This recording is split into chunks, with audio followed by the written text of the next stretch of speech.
Hi, I'm Tina. Today I'm going to tell you my story.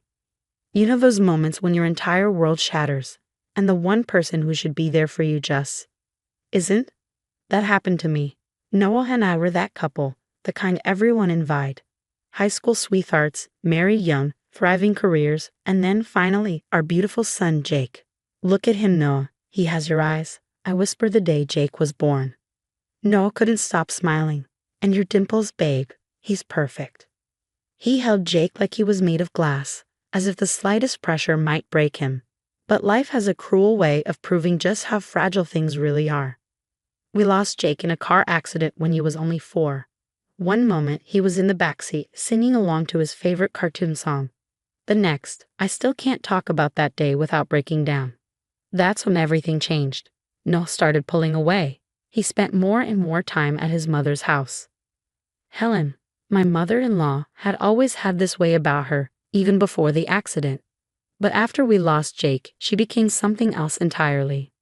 Noah, sweetie, your mother needs you right now. She's not handling Jake's passing well, she'd say, her voice laced with just the right amount of vulnerability. Mom, I'll be right there. And just like that, he'd leave. Again. One night, I tried to reach him. Noah, I need you too. We should be grieving together. He sighed, rubbing his temples. Tina, you don't understand. Mom's all alone in that big house. She keeps having these anxiety attacks about Jake. And what about my anxiety attacks, my sleepless nights? That's different. You have your friends, your sister. Mom only has me. Helen knew exactly what she was doing. I overheard her on the phone with Noah once. A mother's love is different, sweetheart. A wife can move on, find someone else. But a mother? We carry that pain forever. And the worst part, Noah believed her. Every word, every manipulation, every guilt trip. I think your mom needs grief counseling, I suggested one day. His jaw tensed. Don't start, Tina. Mom's dealing with this in her own way. She needs family, not strangers. And what about what I need? No. He grabbed his keys without looking at me. Mom's expecting me for dinner. Don't wait up. That was when my best friend, Ivy, finally said what I had been too afraid to admit. Tina, honey, when was the last time Noah spent a full day with you? I had to think about it. Actually think about it. I don't remember. And how often is he at Helen's? Every day. Sometimes he even sleeps there. Ivy reached across the table, squeezing my hand. This isn't normal, Tina. You lost Jake too. You're his wife. You should be his priority. Her words snapped something in me. For the first time since Jake's death, I saw things clearly. How Helen had worked, systematically, methodically, to pull Noah away from me. How she had weaponized grief. And how my husband had chosen his mother over his grieving wife.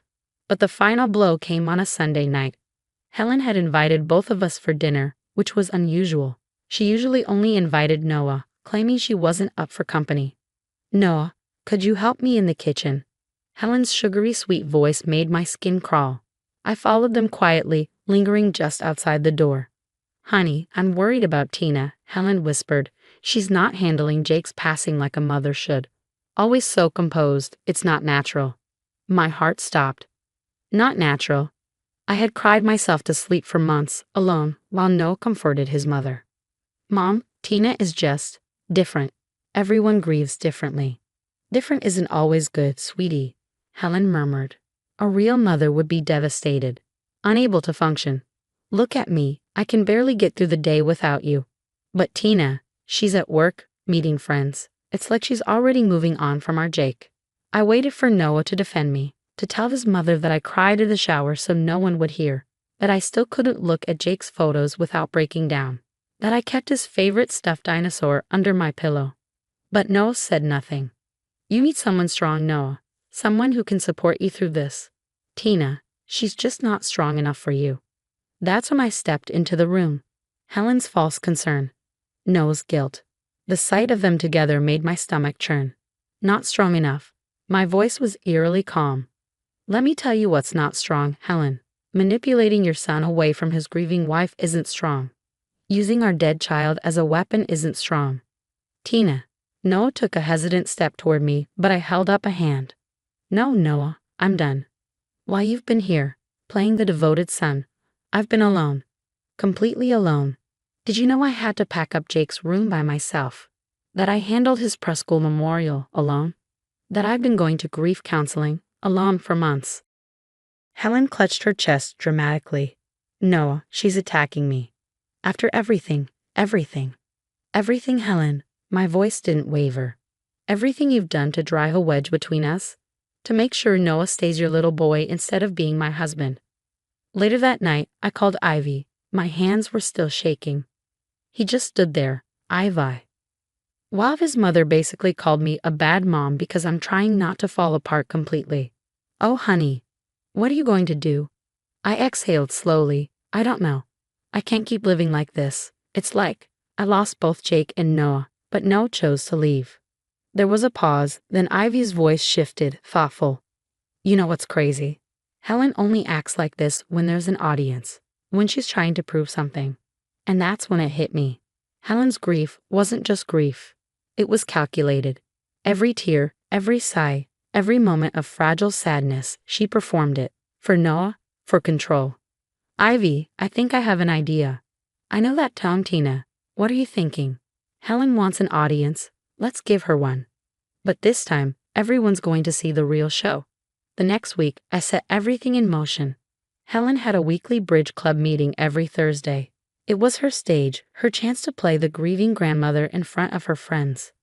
Ivy adjusted the tiny microphone under my collar. Are you sure about this? I met her eyes. Helen loves an audience. Let's make sure she has the right one. That Thursday, I arrived early. Helen, Noah said you wanted to talk about Jake's memorial garden. She blinked, surprised. Oh, yes. But my bridge club. I'll be quick. Promise. Her friends started arriving right on cue. I could hear them chatting in the living room. Then, right on schedule, Noah walked in. Mom?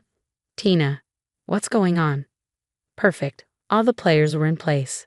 Helen's voice softened instantly. Noah, honey, she cooed. I was just telling Tina that maybe she should step back from the memorial garden plans. Let me handle it. A grandmother's touch, you know. I tilted my head. You mean like how you've been handling everything else? Making sure Noah stays here with you instead of at home with his wife. Helen gasped. Noah, do you hear how she's attacking me? I pulled out my phone and turned the screen toward her. Actually, Helen, everyone can hear you right now. Her face went pale. You're recording me. Not just today. I tapped the screen, playing back weeks of conversations. Helen telling Noah I wasn't grieving properly. Helen suggesting Noah should just stay with her permanently. Helen laughing with her friends about how Tina's too weak to handle loss like a real mother. A stunned silence filled the room. Mom, Noah's voice was barely a whisper. Did you really say those things about Tina? Helen's mask cracked. I was trying to protect you. She's not good enough for you. Not strong enough. A murmur spread through the living room. Gasps. Whispers. The weight of an audience. Helen had never intended to see her like this. Noah's face went blank as reality finally hit him. Noah's voice was weak. Mom, maybe we should take a break. Just for a while.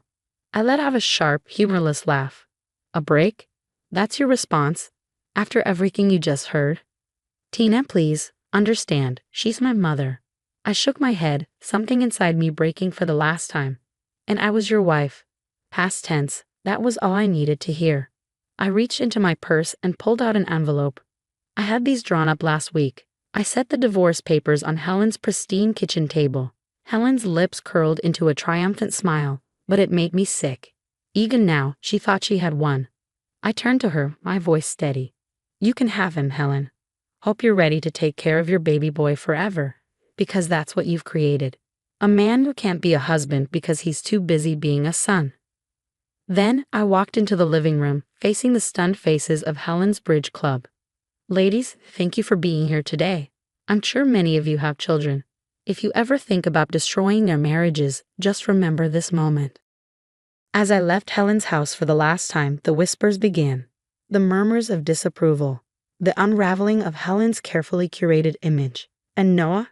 He was exactly where he chose to be, stuck in the web his mother had spun, with no one to blame but himself.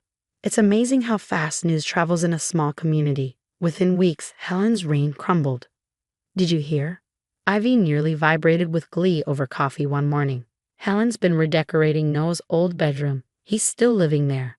Can you believe it? I could. The bridge club disbanded. The hospital volunteer committee politely distanced themselves. The country club quietly revoked her membership. Helen got exactly what she wanted, her son all to herself. And Noah? He didn't even fight for the house in a divorce. He was too busy cleaning up the wreckage of his mother's social life. 3 months after I left those papers on the table, it was final. One evening, as I tended to Jake's memorial garden, Noah appeared. "Tina, I've been thinking," he started, hesitant. "About everything. About what Mom did. What I let her do." I stood up, brushing dirt off my knees. "You don't get to have this conversation with me now. Please just listen. I've started therapy. I'm trying to understand why I let her control everything. Why I couldn't be there for you when Jake—" I cut him off. "Say it, Noah, when Jake died.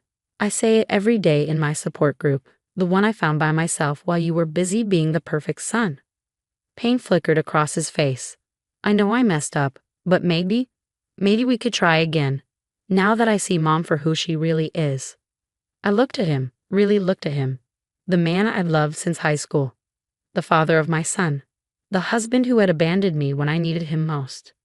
"Do you want to know what I see, Noah?" My voice was quiet but firm. "I see a man who still calls his mother Mom while talking about how she destroyed his marriage. You're not here because you changed. You're here because Helen's life is falling apart." Noah said nothing. Because he knew I was right. Last I heard, Noah was still living with Helen, working from home to take care of her. She got exactly what she wanted. And he got exactly what he deserved. Me, I'm happy, really happy. I lead grief support groups now, helping other parents navigate the impossible journey of losing a child. Jake's memorial garden blooms every spring, and I tend to it alone, by choice this time, not circumstance. Because the greatest revenge isn't making someone suffer. It's thriving despite them, while they destroy themselves with their own toxicity. And that's exactly what I did.